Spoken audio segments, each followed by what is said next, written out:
আমরা বড় বড় গণমাধ্যমে না দেখলেও সোশ্যাল মিডিয়াগুলোতে দেখছি যারা নির্বাচনে হেরেছে তাদের উপর বিজয়ী দলের নাম করে একটা গ্রুপ হামলা করছে। আবার মনে পড়ছে নোয়াখালীর সুবর্ণচরের গল্প। কেবল ধানের শীষে ভোট দেওয়ার জন্য একজন মাকে গণ করেছিল আওয়ামী লীগ। পুরো পৃথিবীতে এই বিষয়টি আমরা তুলেছিলাম, সোশ্যাল মিডিয়া, গণমাধ্যম, আন্তর্জাতিক পরিমণ্ডলে তুলেছিলাম।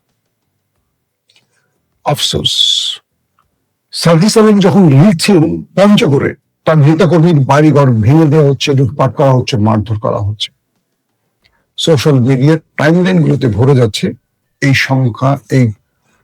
সংঘাতের গল্পগুলো। আমার মনে হয় এই বিষয়টি নজর রাখা উচিত বিএনপির হাইকমান্ডের। সবচেয়ে বড় কথা হলো, একসময় এই বিএনপি সবচেয়ে বড় মজলুম ছিল আর জালিম ছিল আওয়ামী লীগ। আজকে বিএনপি ক্ষমতার আসনে বসে আছে। ঠিক বিএনপিকে সেই দিনগুলোর কথা ভাবা উচিত যে একদিন আমরাও মজলুম ছিলাম, একদিন আমরাও হারবো, আমরা বিরোধী মতে দাঁড়াবো। যদি এই ভাবনাটা কারো মাথায় আসে, কেউ এই অন্যায়গুলো করতে পারে না। একটা বিষয় হলো যে জামাত জন্মের পর থেকে একটি দুঃখী দল, কারণ তারা ডার্টি গেমে এসব সময় ফিল করে। ডার্টি গেম বলছেন তো, রাজনীতি একটা নোংরা খেলা। এই নোংরা খেলায় যে যত ডার্টি গেম খেলতে পারবে সে বিজয় লাভ করবে। যেহেতু তারা ধর্মভিত্তিক দল, তারা সবসময় চেষ্টা করে সফেদ পোশাকে একটা সভ্য রাজনীতি করতে, কিন্তু বিপরীত মেরুতে কারা বসে আছে এটা তারা বুঝেও তারা পারে না। তো শেষ পর্যন্ত বিএনপির পক্ষ থেকে বলা হয়েছে আনন্দ মিছিল বের করা যাবে না। দুর্দান্ত সিদ্ধান্ত নিয়েছে জনাব তারেক রহমান। কিন্তু আনন্দ মিছিল বের হলে এটা হতে পারে, তিনি জানতেন যে আনন্দ মিছিল হলে হামলা ভাঙচুরের ঘটনা ঘটতে পারে, তাই তিনি নিষেধ করে দিয়েছেন। বলেছেন দোয়া মোনাজাত করতে জুমার নামাজের পর। দুঃখজনক হলেও প্রতিহিংসায় মেতে উঠেছে এক দল। এবারও মনে রাখা উচিত আওয়ামী লীগ সেম কাজগুলো করেছে, কিন্তু আওয়ামী লীগ এখন নেই দেশে। এই দেশটা আমার, আপনার, সবার। এই দেশের জনগণ, যে বিএনপি, যে জামাত, যে এনসিপি, যে যেটি হোক না কেন, আমরা প্রত্যেকের প্রতিবেশী বন্ধু। মনে রাখতে হবে, কাশ্মীরে, ফিলিস্তিনে একজন মুসলিম মারা গেলে আমরা আহত হই, কত দূরের সেই মুসলিমটা, কিন্তু আমার প্রতিবেশী মুসলিমটাকে আমি আহত করছি রাজনৈতিক কারণে। একবার বিষয়টা ভাববেন, এগুলো বন্ধ করেন। আমার সকল বিএনপির ভাইদের বলবো, আমি জানি এটা সংখ্যায় খুব কম, কিন্তু যারা করছে তাদের নিবৃত্ত করেন। যেই যে জেলায় হচ্ছে এই কাজগুলো, দলের হাইকমান্ড থেকে তাদের দ্রুত শনাক্ত করেন, আইন শৃঙ্খলা বাহিনীর হাতে তুলে দেন। এটি করা যাবে না, কারণ এরাই বিএনপিকে ডোবাবে। এখন যদি নির্বাচনের 212 আসন থেকে কেউ খুশি হন, তাহলে ভুল। বিএনপি জানে বিএনপি প্রকৃতভাবে বিজয়ী হলেও জামাত কত আসন পেয়েছে। আবারও বলছি, বিএনপি কিন্তু জানে। সেই ভাবনা থেকেই বিএনপিকে ওই আচরণ করা উচিত। কারণ প্রকৃতভাবে যদি আমরা বিশ্লেষণ করি, যেখানে জামাতকে আটকে দেয়া হয়েছে, এটাই জামাতের প্রকৃত বিজয় নয়। জামাতের বিজয় আরো উপরে ছিল। ডিপ স্টেটের খেলা জামাত হেরে গেছে। আজকে আমি আপনাদের অনেকগুলো খবর দিতে চাই, ডিপ স্টেটের খেলা কি ছিল, যে আমাদের সামনে কি কি সম্ভাবনা আছে, বিএনপির সামনে কি কি চ্যালেঞ্জ আছে, বিষয়গুলো আমি তুলে ধরবো। তাই শুরুতে বলছি, আমার বিএনপির ভাই বন্ধুদের অনুরোধ করছি আপনাদের, আমরা এই দেশটাকে সাজাতে চাই। জনাব তারেক রহমান তার 32টি কল্পনাকে বাস্তবায়ন করতে চান, ভাবনাকে বাংলাদেশে বাস্তবায়ন করতে চান। শহীদ প্রেসিডেন্ট জিয়াউর রহমানের ছেলে তারেক রহমান, বিষয়টি মনে রাখবেন। এটা আওয়ামী লীগের চরিত্রের সাথে বিএনপিকে মানায় না। বিএনপিকে মানুষ ভোট দিয়ে ক্ষমতা এনেছে, কারণ এদের মধ্যে সহনশীলতা, ভালোবাসা, শ্রদ্ধাবোধ আছে। এটা আওয়ামী লীগ বানাবেন না প্লিজ। জামাত ইসলামের আজকের যে সিচুয়েশন, তার অনেকগুলো বিশ্লেষণ উঠে আসছে। ধরেন নির্বাচনে ঠিক 2 থেকে 3 দিন আগে আমাকে একজন খুব গুরুত্বপূর্ণ ব্যক্তি ফোন করলেন। ফোন করে আমাকে বললেন যে জামাতকে 50টা সিট কম দেওয়া হবে। তো আজকে সকালে তিনি আমাকে ফোন দিলেন, তার ফোনে আমার ঘুমটা ভাঙলো। আমাকে বললেন যে মাসুম, তোমাকে যে আমি একটা মেসেজ দিয়েছি, একটা ফোনে মেসেজ দিয়েছিলাম, এটা মিলল? আমি বললাম যে কিরকম? তোমাকে আমি বলেছিলাম যে আমাকে 50টা সিট কম দেওয়া হবে, কিন্তু বাস্তবে 53টা কম দেওয়া হয়েছে। খেয়াল করবে, যারা যারা হেরেছেন তাদের মধ্যে উল্লেখযোগ্য ব্যক্তি কারা, যেমন জামাতের think tank Hamiduddin Azad by টাইপের একজন নাম, কক্সবাজারের গোলাম পারোয়ার। খেয়াল করবেন, যারা জামাতের পেছনের থিঙ্ক ট্যাঙ্ক, এই গুরুত্বপূর্ণ ভাইটাল ব্যক্তিরা পরাজিত হয়েছে। 70 থেকে 2000-এর মধ্যে যে ভোটের ব্যবধান, এখানে অনেকগুলো আসন জামাত হারিয়েছে, প্রায় 53টি আসন। তাহলে জামাতের প্রকৃত সংখ্যাটা 130-35 হয়ে যেতে পারত। তার মানে বিএনপি ক্ষমতা বসত, কিন্তু একেবারে বিএনপির কাছাকাছি গিয়ে পৌঁছতো জামাত ইসলাম। এটাকে যেন বিএনপিকে মাথায় রাখতে হবে যে জামাত প্রকৃতভাবে এই পর্যন্ত ভোট পেয়েছে, জামাতকে এই পর্যন্ত ভোট দেওয়া হয়েছে। তার মানে এই 5 বছর বিএনপি যদি অসাধারণ কোনো চমক দেখায়, তাহলে রাজনীতিতে গেইন করবে বিএনপি। আর যদি বিএনপি এখন যা শুরু করছে, আমাদের এই বিজেতা বাহিনীর কিছু লোকেরা, তাহলে বিএনপিকে আবার আওয়ামী লীগের কাতারে বসতে হতে পারে। ঠিক আওয়ামী লীগের চিন্তা করেছিল কে ধরবে কে মারবে, 15 বছর তারা পুরো রাষ্ট্রের মালিক হয়ে গিয়েছে। এখন তারা নির্বাচনই নেই, নৌকা বার্তা দেখা যাচ্ছে কোথাও নাই, হাসিনা তো দেশেই নাই। তো বিষয়টা হলো, আচ্ছা আমার ভিডিওটার মধ্যে কি কোনো আপনারা প্রবলেম পাচ্ছেন কিনা, কোনো কি বলবো, একটা ফোকাস কোনো প্রবলেম?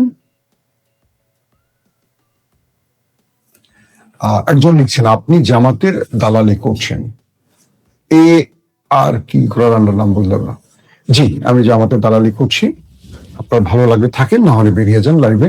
আমি কাউকে পা ধরে আনিনি ভাইয়া, কথাগুলো শুনবেন মন দিয়ে, দালালি শব্দটা ব্যবহার করার আগে বুঝবেন। বিষয় হলো যে জামাতকে যে কোনো ভাবে ডিপ স্টেট ওকে করেনি। আপনি ইতিহাসের দিকে যাই আগে।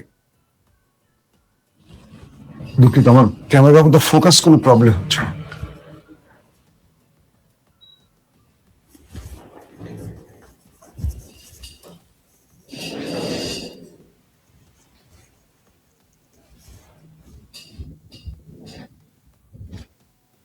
আমরা প্রথম যে ভিডিওটি দেখেছিলাম ইরানে, মনে আছে আপনাদের, একটা ইসলামিক বিপ্লবের মাধ্যমে ইরান একটা ইসলামিক প্রজাতন্ত্রের রূপ নিয়েছিল। তো সেই সময় থেকে আমেরিকার একটা টেনশন আছে, কারণ আজকের ইরান আমেরিকার জন্য সবচেয়ে বড় থ্রেট হয়ে গেছে। পৃথিবীতে এই বিপ্লবের মাধ্যমে একটি রাষ্ট্র ক্ষমতা বসছিল, সেটা হলো ইরান। এরপর পুরো পৃথিবী স্টেট, মানে ডিপ স্টেট বা মার্কিন ইউনিট বা পৃথিবীর সবচেয়ে শক্তিধর ক্ষমতা বলে মনে করে যে ইসলামী রাজশিল্পী বা ইসলামিক দলগুলো তাদের জন্য থ্রেট। আজকে ইরানকে কোনোভাবে তারা সার্চ করতে পারছে না। দেখেন আপনি, আলজেরিয়া, মিশর, টিউনিসিয়া, প্রত্যেকটা জায়গায় ইসলামী দলগুলো উঠে দাঁড়াতে পারছে না। মালয়েশিয়ার দিকে তাকাও, আনোয়ার ইব্রাহিমকে একটা লম্বা সময় জেলে থাকতে হয়েছে, প্রায় একটু স্টুডেন্ট আসতে পারবো। তো আনোয়ার ইব্রাহিম প্রায় 1 যুগের উপর জেলখানা ছিলেন, সর্বশেষ তিনি এবার রাষ্ট্রীয় ক্ষমতায় বসছেন। একজন শুধু কিং মেকারের মতো ভূমিকা নিয়ে চলে এসছেন। ফোকাস ওকে করো তো, ওকে, হ্যাঁ, থ্যাংক ইউ। তো একজন ব্যক্তি ফিরেছেন সেখান থেকে ঘুরে দাঁড়াতে তিনি হলেন রাজব তাইয়িপ এরদোয়ান। তাও তিনি যে দলটি করেছেন এটিকে ইসলামিক দলের আদরে সাজাননি। পাকিস্তানের দিকে তাকান, জামাত ইসলাম জাতীয় নির্বাচনে একটি আসনও পায়নি গতবার, এই জামাতের নাম করে। মিশরের ব্রাদারহুড একটি বিপ্লবের পর, ঠিক হাসিনার বিরুদ্ধে যে বিপ্লব হয়েছে, হোসনি মোবারকের বিরুদ্ধে বিপ্লবটি হওয়ার পর মানুষের ভোটে চলে আসে কারা? মিশরের ব্রাদারহুড, তাদের মূল দল ইখওয়ানুল মুসলিমিন, কিন্তু রাজনৈতিক শাখা ব্রাদারহুড। তারা চলে আসে ক্ষমতায়, 1 বছর টিকতে পারেনি। ওয়ার্ল্ড ইস্টাবলিশমেন্ট সেনাবাহিনীর মাধ্যমে তাকে ক্ষমতাচ্যুত করে, একে একে সব নেতার ফাঁসি হয়, জেলে অনেকে মারা যায়। আজকে সেই রাষ্ট্রে স্বৈরশাসক আব্দুল ফাত্তাহ আল সিসি বসে আছে। আমেরিকার কোনো মাথা ব্যথা নেই তাকে নিয়ে, কিন্তু এক বছরও তাকে সহ্য করেনি ইসরায়েল, আমেরিকা সহ ওয়ার্ল্ড ইসলামিশমেন্ট। তাহলে জামাতের জন্য আসলে করণীয় কি? আমরা বাংলাদেশের প্রেক্ষাপটে জামাতকে চাই কোন চেহারায়? খুব মন দিয়ে শুনবেন কথাগুলো। আমরা যদি বাংলাদেশে আওয়ামী লীগ রাজনীতিতে ফিরে না আসুক, আমি ব্যক্তিগত আমার চাওয়াটা, আমি মনে করি আওয়ামী লীগের যে বিশাল সংখ্যক জনগোষ্ঠী, এরা বিএনপি, এনসিপি বা আদার্স রাজনৈতিক দলগুলোতে ভাগ হয়ে চলে যাবে। বিএনপি বাংলাদেশের প্রধান দল থাকবে, প্রধান বিরোধী হিসেবে জামাত ফিরে আসুক, এবং জামাত না আসলে এনসিপি ফিরে আসুক। জামাত তার ইসলামিক ভাবধারাটাকে অতি পাশে রেখে তারা একটি রাজনৈতিক শাখা তৈরি করুক। ওই যে বললাম ডার্টি গেম। তো ইসলামিক ব্যক্তিরা তারা যতটা দাওয়াতি কাজে আসতে পারে, ভোটের মাঠে তারা অনুপযুক্ত। আপনারা একদম বাস্তবে প্রমাণ পেলেন কি, জামাতের প্রায় 53টি আসন জামাত ধরে রাখতে পারেনি। মানুষ ভোট দিয়েছে, কিন্তু মানুষের সেই আমানত রক্ষা করতে পারেনি। এখন দায়িত্বটা কি জামাতের একার? যে সারপ্রাইজ জামাত মানুষকে দিয়েছে, যে হাইপ জামাত তুলেছে, বাস্তবে সেটা বাস্তবে আমরা দেখিনি। বিএনপি কিন্তু ক্ষমতা দিচ্ছে, এটা সত্য কথা। বিএনপিকে কারচুপি করে জেতানো হয়, কিন্তু জামাতের প্রাপ্ত আসন থেকে জামাতকে বঞ্চিত করা হয়েছে, এটা কিন্তু সত্য।